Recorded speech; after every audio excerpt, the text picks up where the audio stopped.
Mr. President. Senator from Illinois. Thank you very much, Mr. President. You know, 4 years ago, following the most devastating attack in our history, this body passed the USA Patriot Act in order to give our nation's law enforcement the tools they needed to track down terrorists who plot and lurk within our own borders and all over the world.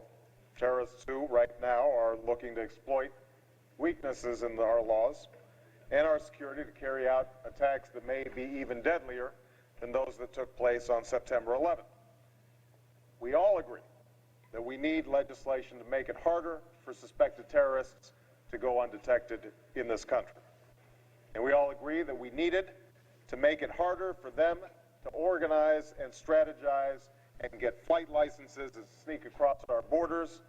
Americans everywhere wanted to do that. But soon after the Patriot Act passed, a few years before I even arrived here at the Senate, I began hearing concerns from people of every background and political leaning that this law, the very purpose of which was to protect us, was also threatening to violate some of the rights and freedoms that we hold most dear. That it didn't just provide law enforcement the powers it needed to keep us safe, but powers that it didn't need to invade our privacy without cause or suspicion. Now, in Washington, this issue has tended to degenerate into the typical either-or debate. Either we protect our people from terror, or we protect our most cherished principles.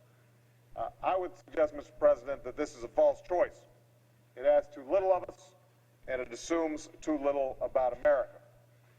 That's why, as it's come time to reauthorize the USA Patriot Act, we've been working in a bipartisan way to do both, to show American people that we can track down terrorists without trampling on our civil liberties, to show the American people that the federal government will only issue warrants and execute searches because it needs to do so, not because it can do so. What we have been trying to achieve under the leadership of a bipartisan group of senators is some accountability in this process, to get answers and see evidence where there is suspicion. Several weeks ago, these efforts bore fruit. The Judiciary Committee and the U.S. Senate